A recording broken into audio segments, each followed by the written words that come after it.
기독교 강요 제3권 제21장 영원한 선택. 하나님은 이로써 어떤 이들은 구원에 이르도록 또 어떤 이들은 멸망에 이르도록 예정하셨음.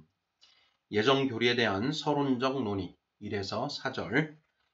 1절 예정교리의 중요성과 위험요소.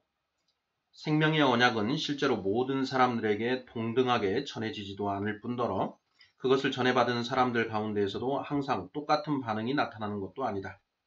이러한 다양한 결과 속에 하나님의 판단에 놀라운 깊이가 드러나 있는 것이다. 이러한 다양한 결과가 하나님의 영원한 선택의 결정에 의한 것이라는 사실이 의심의 여지 없이 분명하기 때문이다. 만일 어떤 사람에게는 구원이 값없이 베풀어지고 또 어떤 사람에게는 구원에 들어갈 길이 막히는 일이 하나님의 명령에 따라서 일어나는 것이 분명하다면 곧바로 아주 크고 어려운 문제들이 제기되는데 이는 경건한 자세로 선택과 예정에 관하여 적절히 살펴서 이를 확정지을 때에 비로소 설명이 가능한 것이다. 많은 사람들이 이를 이해가 불가능한 매우 곤란한 문제로 여기고 있다. 똑같은 수많은 무리 중에서 어떤 사람들은 구원을 얻도록 예정되고 다른 사람들은 멸망에 이르도록 예정되었다는 것 이상 불합리한 것이 없다고 생각하는 것이다.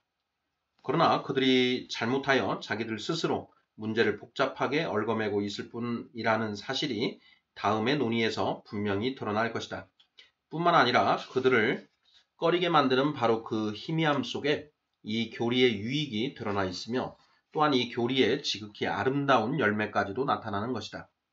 이 영원한 선택을 알게 되기 전에는 우리의 구원이 하나님의 값없는 긍휼의 우물에서 흘러나온다는 사실을 합당한 만큼 절대로 분명하게 납득할 수 없을 것이다. 영원한 선택은 다음과 같은 대조적인 사실을 통해서 하나님의 은혜를 밝혀주는 것이다. 곧 그는 아무런 구별이 없이 모든 사람을 다 구원의 소망 가운데로 받아주시는 것이 아니라 어떤 사람들에게는 구원을 베푸시고 어떤 사람들에게는 거부하신다는 사실 말이다. 이 원리에 대한 무지가 얼마나 하나님의 영광을 가리우며 얼마나 참된 겸손을 저해하는가 하는 것은 잘 알려져 있는 사실이다.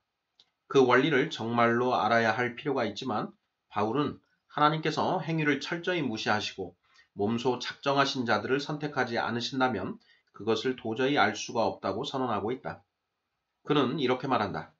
이와 같이 지금도 은혜로 택하심을 따라 남은 자가 있느니라. 만일 은혜로 된 것이면 행위로 말미암지 않음이니 그렇지 않으면 은혜가 은혜되지 못하느니라. 로마서 11장 5절 6절. 우리의 구원이 순전히 하나님의 자비하심에서 비롯된다는 것을 분명히 하기 위해서는 선택의 과정을 거슬러 올라가서 생각해 보아야 한다.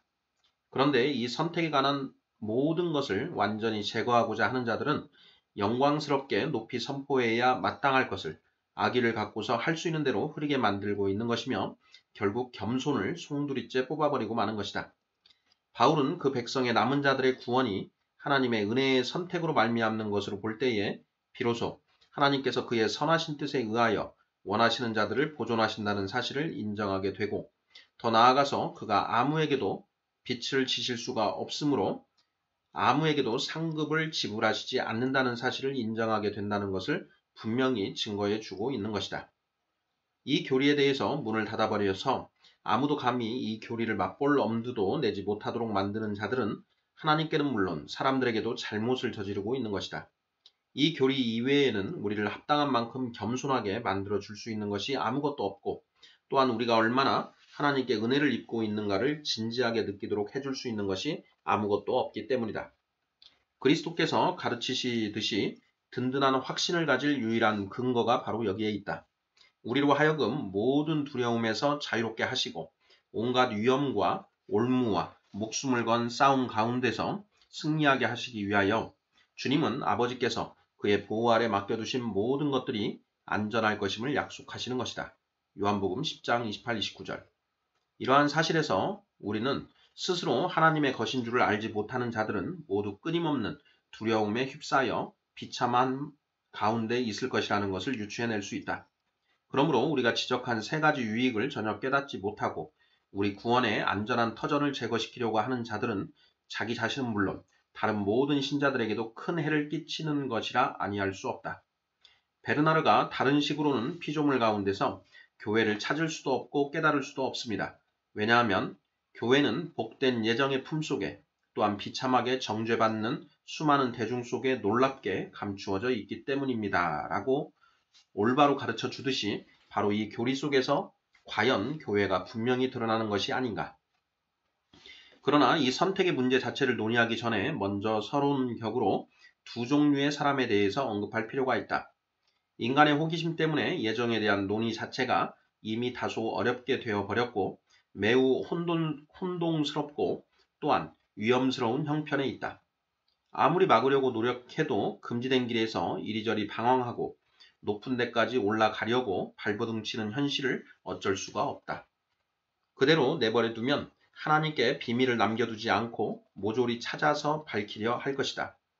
수많은 사람들이 사방에서 이러한 모렴치와 무례 속으로 달려 들어가고 있는 것을 보기 때문에 그들 가운데는 다른 면에서는 나쁘지 않은 사람들도 있지만 여기서 이와 관련해서 그들이 지켜야 할 의무의 한도를 다시 깨우쳐 줄 필요가 있을 것이다.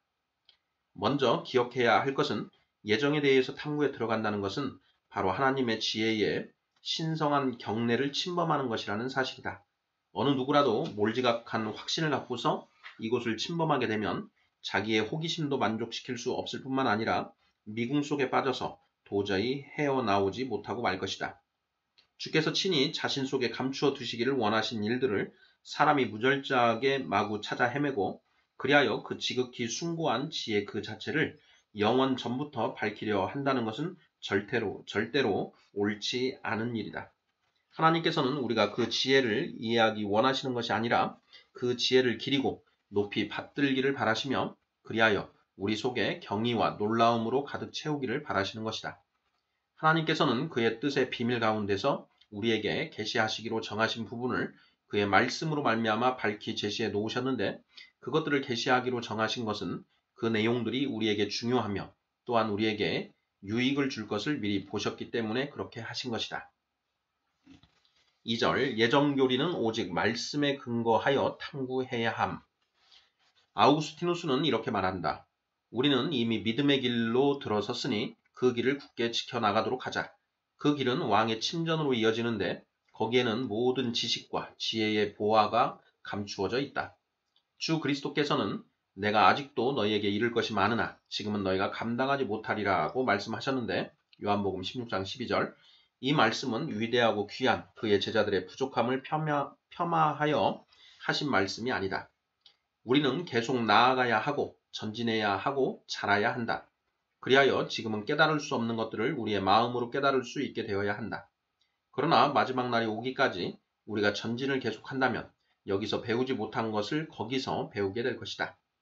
주의 말씀이 하나님에 관하여 합당하게 소유할 수 있는 모든 사실들을 탐구해 가도록 이끌어주는 유일한 길이며 또한 하나님에 대해서 보아야 할 모든 것들을 보도록 빛을 비추어주는 유일한 빛이라는 사고가 우리에게 확실히 자리 잡는다면 그것이 우리를 온갖 경솔한 처신에서 지켜주고 또한 억제시켜 줄 것이다.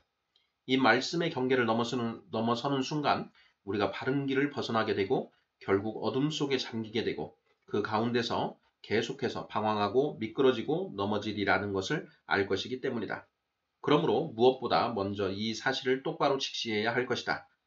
곧 하나님의 말씀이 계시하는 것 이외에 예정에 대한 다른 지식을 추구한다는 것은 길도 없는 황야를 걸으려 한다거나 아니면 어둠 속에 보기를 바라는 것 못지않게 정신 나간 짓이라는 것이다.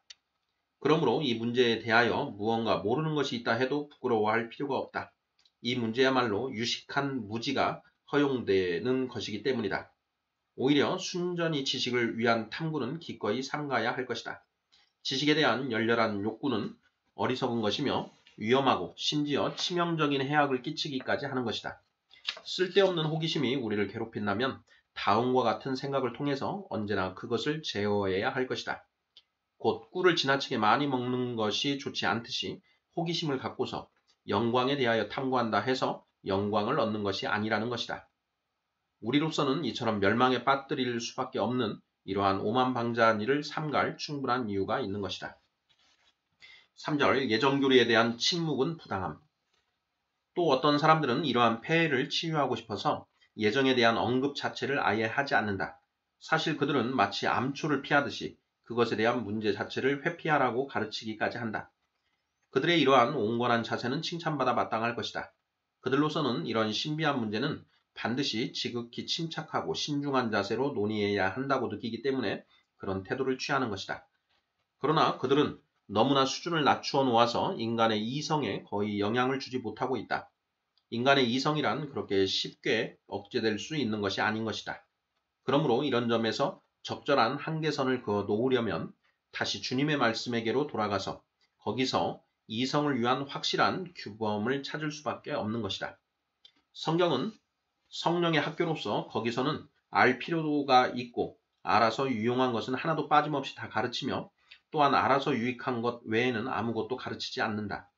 그러므로 우리는 성경의 예정에 관하여 계시한 모든 내용을 신자들에게서 빼앗지 않도록 주의해야 할 것이다. 그렇게 하지 않으면 우리가 마치 신자들을 속여 하나님께서 주시는 복을 가로채는 악한 자들처럼 보이거나 가르치지 않는 것이 유익한 내용을 성경에 기록했다고 성령을 비난하고 조롱하는 자들처럼 보이게 될 것이다. 그러므로 우리는 그리스도인이 자기에게 주시는 하나님의 모든 말씀 하나하나에 대해서 마음과 귀를 열도록 허용하도록 하자. 다만 여기서 주께서 그의 거룩한 입술을 다무시면 그 즉시 신자도 탐구의 길을 닫아야 한다는 단서를 분명히 해야 할 것이다. 우리로서 침착하고 신중한 자세를 유지하는 가장 좋은 법칙은 바로 언제나 하나님의 인도하심을 따라 배우되 하나님께서 가르침의 종지부를 찍으시면 거기서 그치고 그 이상 지혜를 얻기를 중단하는 것이다. 위험에 빠질까 그들이 두려워하지만 그렇다고 해서 그 때문에 우리의 마음을 하나님의 계시의 말씀에서 떠나게 해야 할 만큼 그것이 그렇게 중요한 것은 아니다. 이를 숨기는 것은 하나님의 영원이라. 라는 잠언 25장 2절 말씀은 매우 귀에 있다. 그러나 경건과 일반 상식을 볼 때에 이 말은 모든 문제에 무차별하게 다 적용되는 것이 아니므로 우리는 여기서 잘 분별해야 한다. 그렇지 않으면 중용과 침착을 구실로 하여 동물적인 무지로 만족하게 될 것이다. 모세는 이 점을 다음과 같은 몇 마디 말씀으로 분명하게 표명하고 있다. 감추어진 일은 우리 하나님 여호와께 속하였거니와 나타난 일은 영원히 우리와 우리 자손에게 속하였나니. 신명기 29장 29절. 모세는 백성들에게 오직 하늘의 명령을 따라서 율법의 가르침을 공부할 것을 강권하는데 이는 하나님께서 그것을 공포하시기를 기뻐하셨기 때문이다. 또한 그는 그 백성들에게 한계를 지킬 것을 가르치는데 그 이유는 오직 죽을 인생이 하나님의 은밀하신 경륜에까지 침범하는 것이 합당하지 않기 때문이다. 4절. 예정 교리가 위험하다는 논리에 대한 반박. 불경한 자들이 예정의 문제 가운데서 갑자기 어떤 꼬투리를 잡고서 비난하고 불평하며 소리 지르고 조롱한다는 것은 나도 인정한다. 그러나 그들의 철면피 같은 그런 행동들이 우리를 방해한다면 믿음의 주요한 교리들은 감추어 둘 필요가 있을 것이다. 그런 자들의 그런 망령된 처신에 저촉되지 않는 교리가 거의 없는 것이다. 하나님의 본질에 삼위가 계시다는 사실에 대해서 이야기를 들을 때에나 하나님께서 사람을 지으실 때에 그에게 일어날 일을 미리 보셨다는 사실에 대해서 들을 때에나 그런 패역한 자가 의기양양해져서 하나님을 모독하게 되기는 마찬가지이다. 그리고 우주가 창조된 지 5,000년이 조금 넘었다는 이야기를 들으면 고소를 금치 못하면서 어째서 하나님의 능력이 그렇게 오랜 시간 동안 잠자고 있었느냐고 묻는다. 요컨대 그 어떠한 교리를 제시해도 그들은 여전히 조롱하며 공격을 일삼는다는 것이다. 그렇다면 그런 신성 모독을 잠잠하게 하기 위해서 성자와 성령의 신성에 대해서 언급을 회피해야 하겠는가? 우주의 창조에 대해서 침묵하고 지나쳐야 하겠는가? 아니다. 하나님의 진리는 이런 점에서나 기타 모든 다른 점에서도 능력이 있으므로 악인의 악담을 두려워할 것이 아무것도 없는 것이다. 아우구스티누스도 견인의 선물이라는 그의 작은 글에서 이 점을 강력하게 주장하고 있다.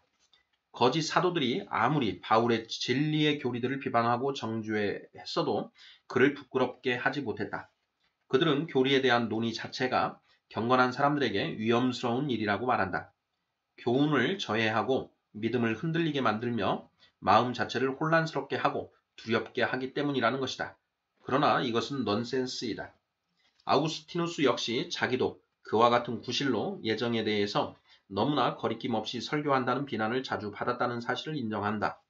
그러나 그는 그런 비난을 아주 쉽게 완전히 무너뜨렸다고 한다.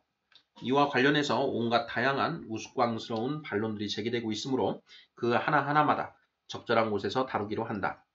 여기서 그들에게 바라기는 하나님께서 은밀한 중에 감추어 놓으신 것은 우리가 탐구하려 하지 말아야 하며 그가 공개해 놓으신 것은 무시하지 말아야 하고 그리하여 한쪽으로는 지나친 호기심을 갖는 죄를 범하지 말아야 하고 또한 다른 한쪽으로는 배은망덕의 죄를 범하지 말아야 한다는 것 정도는 전반적으로 인정해 주었으면 하는 것이다.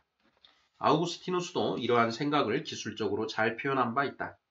곧 마치 어머니가 어린아이에게 맞추어 천천히 걷듯이 성경도 그렇게 보조를 천천히 함으로써 우리가 연약함 가운데서 처지도록 그냥 버려두지 않으므로 우리가 안전하게 성경을 따라갈 수가 있다는 것이다. 그러나 너무 조심스럽고 두려워하여 연약한 심령을 혼란하게 하지 않기 위해서 예정을 그냥 묻어두려 하는 자들에 대해서는 그들의 그러한 처신은 마치 자기들이 지혜롭게 대처하고 있다고 느끼는 그런 위험 요인을 하나님께서 예견하지 못하신 것처럼 간접적으로 하나님의 어리석은 처사를 비난하는 것이나 마찬가지이니 대체 그들은 그런 오만함을 무슨 구실로 감출지 알 수가 없다. 그러므로 누구든지 예정의 교리에 대해서 비난하는 자는 마치 하나님께서 교회에 해가 될 것을 무분별하게 슬쩍 흘려놓기라도 하신 것처럼 하나님을 노골적으로 비난하는 것과 마찬가지인 것이다.